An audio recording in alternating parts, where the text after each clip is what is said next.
అందరికీ నమస్కారం. మీనరాశివారికి జూన్ 11, 12, 13, 14 తేదీలలో జరగబోయేది తెలిస్తే ఖచ్చితంగా ఆశ్చర్యపోతారు. అదృష్టమనేది కలిసి రాబోతోంది. ఆ వివరాలేంటో ఇప్పుడు ఈ వీడియోలో మనం వివరంగా తెలుసుకుందాం. వీడియో ఎక్కడా స్కిప్ చెయ్యొద్దండి. చివరి వరకు చూస్తేనే అసలు మీకు ఎటువంటి అదృష్టం పట్టబోతోంది అని చెప్పి కూడా పూర్తిగా అర్థమవుతుంది. వీడియోలోకి వెళ్లే ముందు మా చిన్న రిక్వెస్ట్ ఏంటంటే, ఇంతకు ముందు మా ఛానల్ మీరు సబ్స్క్రైబ్ చేసుకోకపోతే సబ్స్క్రైబ్ చేసుకోండి. అలాగే గంట సింబల్ని క్లిక్ చెయ్యండి. అప్పుడే మీకు మా వీడియోలు నోటిఫికేషన్లో వస్తాయి. అలాగే జై శ్రీకృష్ణ అని కామెంట్ చెయ్యండి. మీనరాశివారు రాశిచక్రంలో చివరి రాశి. వీరు చాలా దయ, జాలి కలిగినవారు. వీరి రాశికి అధిపతి బృహస్పతి కావడం వల్ల వీరికి సహజంగానే జ్ఞానం, ఆధ్యాత్మిక చింతన, విశాలమైన హృదయం ఉంటాయి. ఇతరుల బాధను తమ బాధగా భావించే సున్నితమైన మనస్తత్వం వీరిది. ఎవరైనా కష్టాల్లో ఉంటే వీరికి తోచిన సహాయం చెయ్యడానికి ఏమాత్రం వెనుకాడరు. వీరి మనసు సముద్రం లాంటిది. చాలా లోతైన భావాలను, ఊహలను తమలో దాచుకుంటారు. వీరిది జలతత్వం కావడం వల్ల ప్రేమ, కరుణ, భావోద్వేగాలు వీరి జీవితంలో ప్రధాన పాత్ర పోషిస్తాయి. వీరు చాలా ప్రశాంతంగా, శాంతంగా కనిపిస్తారు కాని వీరి లోపల ఎన్నో ఆలోచనలు, అలజడులు జరుగుతూ ఉంటాయి. వీరి రాశి చిహ్నం 2 చేపలు. ఒకటి పైకి, మరొకటి కిందికి ఈదుతున్నట్టు ఉంటుంది. ఇది వీరి ద్వంద్వ స్వభావాన్ని సూచిస్తుంది. ఒకవైపు వాస్తవ ప్రపంచంలో బ్రతకాలని, మరోవైపు తమ కలల ప్రపంచంలో విహరించాలని వీరి మనసు కోరుకుంటుంది. ఈ కారణంగా వీరు తరచుగా ఏది మంచో, ఏది చెడో తేల్చుకోలేక తికమకపడుతారు. నిర్ణయాలు తీసుకోవడంలో చాలా ఆలస్యం చేస్తారు. వీరికి కళలు, సంగీతం, సాహిత్యమంటే చాలా ఇష్టం. బలమైన ఊహాశక్తి ఉండటం వల్ల వీరు మంచి రచయితలుగా, కళాకారులుగా, సృజనాత్మక రంగాలలో రాణిస్తారు. అయితే కొన్నిసార్లు కఠినమైన నిజాలను ఎదుర్కోలేక పగటి కలలలోకి జారుకునే అలవాటు కూడా వీరిలో ఉంటుంది. వీరిలో స్వార్థమనేది చాలా తక్కువ. తమకంటే ఎక్కువగా ఇతరుల గురించే ఆలోచిస్తారు. ఈ మంచితనం వల్ల కొన్నిసార్లు ఇతరులు వీరిని మోసం చేసే అవకాశముంది. వీరు నీళ్లలాగా ఏ పాత్రలో పోస్తే ఆ ఆకారాన్ని తీసుకుంటారు. అంటే ఏ వాతావరణంలోనైనా సులభంగా ఇమిడిపోగలరు.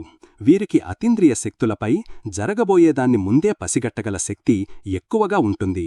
వీరు తమ జీవితంలో ఆధ్యాత్మికతకు, వాస్తవికతకు మధ్య ఒక సమతుల్యతను సాధించడం చాలా ముఖ్యం. ఇతరులకు సహాయం చేస్తూనే తమ గురించి కూడా ఆలోచించడం, కొన్నిసార్లు కాదు అని చెప్పడం నేర్చుకుంటే వీరు జీవితంలో ఎంతో ఉన్నత స్థాయికి ఎదుగుతారు. మీనరాశివారికి జూన్ 11, 12, 13, 14 తేదీలలో ఏ విధంగా ఉంటుందో ఇప్పుడు మనం వివరంగా తెలుసుకుందాం. ముందుగా జూన్ 11వ తేదీన ఏ విధంగా ఉంటుందో ఇప్పుడు మనం తెలుసుకుందాం. ఈరోజు మీ జీవితంలో చాలా ప్రశాంతత, ఆనందం వెల్లివిరుస్తాయి. మీ కుటుంబంలో ఒక రకమైన పండుగ వాతావరణం నెలకొంటుంది. ముఖ్యంగా మీ తల్లిగారితో మీ అనుబంధం చాలా మధురంగా ఉంటుంది. ఇంటికి సంబంధించిన ఏవైనా పాత పనులను పూర్తి చేయడానికి లేదా కొత్త వస్తువులు కొనడానికి ఇది చాలా మంచి రోజు. ఈ కుటుంబ ఆనందం మీలో కొత్త ఉత్సాహాన్ని నింపుతుంది. విద్యార్థులకు ఇదొక అద్భుతమైన రోజుగా చెప్పవచ్చు. గ్రహాల అనుకూలత వల్ల మీ తెలివితేటలు, ఏకాగ్రత బాగా పెరిగి కొత్త విషయాలు చాలా సులభంగా అర్థమవుతాయి. గురువుల నుండి పూర్తి సహకారం లభిస్తుంది. వివాహితుల దాంపత్య జీవితం కూడా చాలా సామరస్యంగా, సంతోషంగా గడిచిపోతుంది. ఒకరికొకరు మీ భావాలను పంచుకుంటూ ఆనందంగా ఉంటారు. ప్రేమికులు తమ ప్రేమను వ్యక్తపరచడానికి లేదా తమ సంబంధాన్ని ముందుకు తీసుకెళ్లడానికి ఇది మంచి సమయం. ఉద్యోగస్తులకు ఉదయం పూట అదృష్టం బాగా కలిసివస్తుంది. పై అధికారుల నుండి ప్రశంసలు, మద్దతు లభిస్తాయి. అయితే రాత్రి 8-10 తరువాత మీ దృష్టి పూర్తిగా పనిమీదకు మళ్లుతుంది. ఆర్థికంగా అదృష్టం కలిసివచ్చి ఆకస్మిక ధనలాభం కలిగే సూచనలు ఉన్నాయి. ఇంటి అవసరాల కోసం డబ్బు ఖర్చు చేస్తారు. వ్యాపారస్తులు కొత్త ఆలోచనలను ధైర్యంగా అమలు చెయ్యవచ్చు. ఇక ఆరోగ్యం విషయానికొస్తే కొద్దిపాటి బద్ధకం ఉన్నప్పటికీ మానసికంగా ప్రశాంతంగా ఉంటారు. వాహనాలు నడిపేటప్పుడు, పదునైన వస్తువులతో పనిచేసేటప్పుడు మాత్రం కొంచెం జాగ్రత్త వహించడం మంచిది. జూన్ 12వ తేదీన ఏ విధంగా ఉంటుందో ఇప్పుడు మనం తెలుసుకుందాం. ఈరోజు మీ పూర్తి దృష్టి మీ వృత్తి, ఉద్యోగం, వ్యాపారంపై కేంద్రీకృతమై ఉంటుంది. పనిభారం బాగా పెరగడం వల్ల కుటుంబానికి ఎక్కువ సమయం కేటాయించడం కొంచెం కష్టమవ్వవచ్చు. అయినా కూడా మీ ఇంట్లో ఉన్న శుభగ్రహాల ప్రభావం వల్ల కుటుంబ సభ్యులు మీ పరిస్థితిని అర్థం చేసుకుని మీకు కావలసిన మద్దతును అందిస్తారు. అందువల్ల ఇంటి వాతావరణం ప్రశాంతంగానే ఉంటుంది. ఉద్యోగస్తులకు ఇది చాలా కీలకమైన రోజు. కొత్త బాధ్యతలు, ప్రాజెక్టులు మీ ముందుకు వస్తాయి. మీ పనితీరుకు మంచి గుర్తింపు లభించే అవకాశం ఉంది. అయితే సహోద్యోగులతో చిన్న చిన్న వాదనలకు దూరంగా ఉండటం మంచిది. పనిలో పడి ఆరోగ్యాన్ని అస్సలు నిర్లక్ష్యం చెయ్యవద్దు. అధిక శ్రమ, మానసిక ఒత్తిడి వల్ల అలసటగా అనిపించవచ్చు. కాబట్టి తగినంత విశ్రాంతి తీసుకోవడం చాలా ముఖ్యం.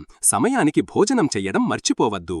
ఆర్థికంగా మీరు చేసే కష్టానికి తగిన ప్రతిఫలం డబ్బు రూపంలో లభిస్తుంది. కానీ పనికి సంబంధించిన ప్రయాణాల వల్ల ఖర్చులు కూడా ఉంటాయి. పెద్ద పెట్టుబడులు పెట్టడానికి ఇది సరైన సమయం కాదు. వ్యాపారస్తులు తమ కీర్తి ప్రతిష్టలు పెంచుకోవడానికి కష్టపడాల్సిన రోజు.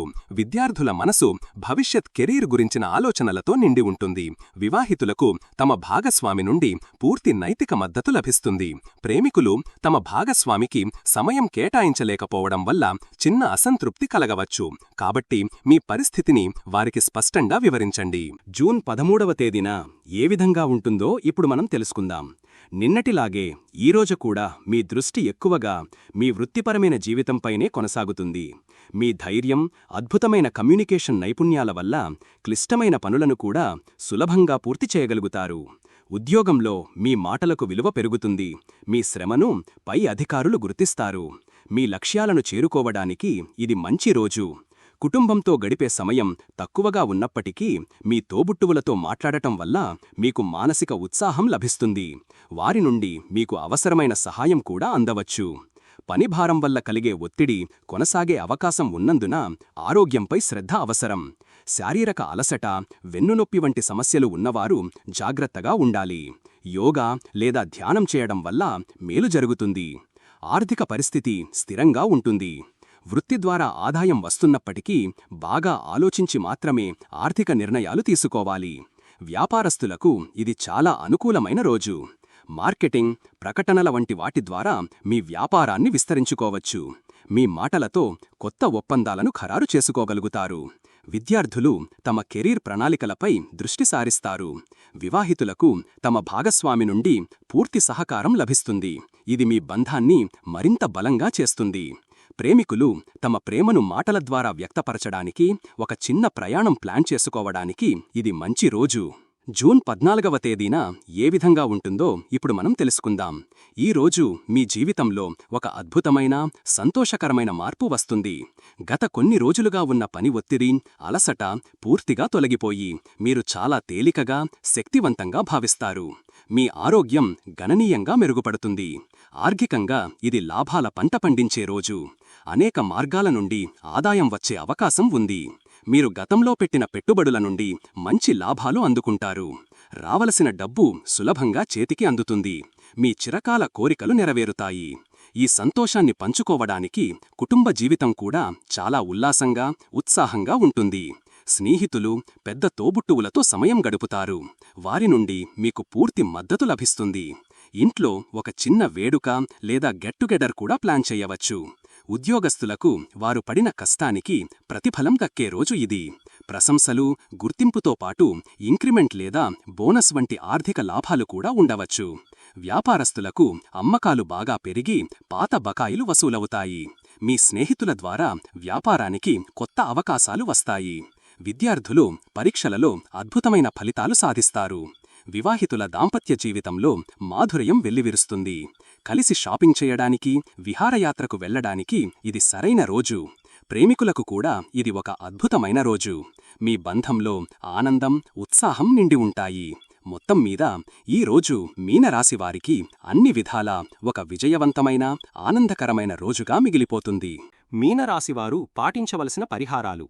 మీనరాశికి అధిపతి బృహస్పతి కాబట్టి మీ జీవితంలో శుభఫలితాలు పెరగాలంటే మీరు ఎప్పుడూ గురువు అనుగ్రహం కోసం ప్రయత్నించాలి. ప్రతి గురువారం రోజున శ్రీ సాయిబాబాను లేదా శ్రీ దత్తాత్రేయుడిని పూజించడం చాలా మంచిది. పసుపు రంగు వస్త్రాలు ధరించడం, పసుపు రంగు పువ్వులతో దేవుడిని పూజించడం, శనగలు లేదా పసుపు రంగు మిఠాయిలను దానం చేయడం వల్ల మీకు గురుబలం పెరుగుతుంది. అన్నిటికంటే ముఖ్యంగా మీ జీవితంలో ఉపాధ్యాయులను, గురువులను, పెద్దలను గౌరవించడం అలవాటు చేసుకోండి. వారి ఆశీర్వాదం మీకొక రక్షణ కవచంలా పనిచేసి మీ తెలివితేటలను, అదృష్టాన్ని పెంచుతుంది. ప్రస్తుతం మీకు ఏలినాటి శని ప్రభావం, మీ రాశిలోనే శని సంచారం నడుస్తున్నందున శని దేవుడిని శాంతింపచేయడం చాలా అవసరం. దీనికోసం ప్రతిరోజూ, ముఖ్యంగా శనివారం నాడు హనుమాన్ చాలీసా పారాయణం చేయడం అత్యంత శక్తివంతమైన పరిహారం. అలాగే ప్రతి శనివారం శివాలయానికి వెళ్లి శివుడిని దర్శించుకోవడం లేదా శనీశ్వరుడికి నువ్వుల నూనెతో దీపం వెలిగించడం వల్ల కష్టాలు తగ్గుముఖం పడతాయి. పేదవారికి, బలహీనులకు, వృద్ధులకు మీ శక్తి కొద్దీ అన్నదానం లేదా వస్త్రదానం చేయడం వల్ల శనిదేవుడు చాలా త్వరగా ప్రసన్నుడై మీకు మంచి ఫలితాలను ఇస్తాడు. మీది ద్విస్వభావ రాశి కావడం వల్ల మనసు తరచుగా గందరగోళానికి గురవుతూ ఉంటుంది. ఈ మానసిక అశాంతిని తగ్గించుకోవడానికి ప్రతిరోజూ కనీసం 10 నిమిషాల పాటు ధ్యానం చేయడం అలవాటు చేసుకోండి. ఇది మీలో ఏకాగ్రతను పెంచి సరైన నిర్ణయాలు తీసుకోవడానికి సహాయపడుతుంది. అలాగే నిస్వార్థంగా ఏడైనా సేవ చేయడం, ఉదాహరణకు దేవాలయాలలో లేదా ఆశ్రమాలలో సేవ చేయడం వల్ల మీ రాశ్యాధిపతి అయిన గురువు, ప్రస్తుతం మీ రాశిలో ఉన్న శని ఇద్దరూ శాంతించి మీకు శుభాలను కలిగిస్తారు. ఎప్పుడూ నిజాయితీగా, దయతో ఉండటానికి ప్రయత్నించండి. ఎందుకంటే మంచి ప్రవర్తనే అన్ని గ్రహాల నుండి వచ్చే చెడు ప్రభావాలను తగ్గించే గొప్ప పరిహారం. చూశారు కదండీ, ఈ వీడియో గనక మీకు నచ్చినట్లయితే ప్లీజ్ లైక్ చేసి మీ ఫ్రెండ్స్కి షేర్ చెయ్యండి. అలాగే జై శ్రీకృష్ణ అని కామెంట్ చెయ్యండి. అలాగే మా కొత్త వీడియోలు మీకు వెంటనే చేరాలంటే మా ఛానల్ను సబ్స్క్రైబ్ చేసుకుని పక్కనే ఉన్నటువంటి బెల్ ఐకాన్ని ప్రెస్ చెయ్యండి. ధన్యవాదములు.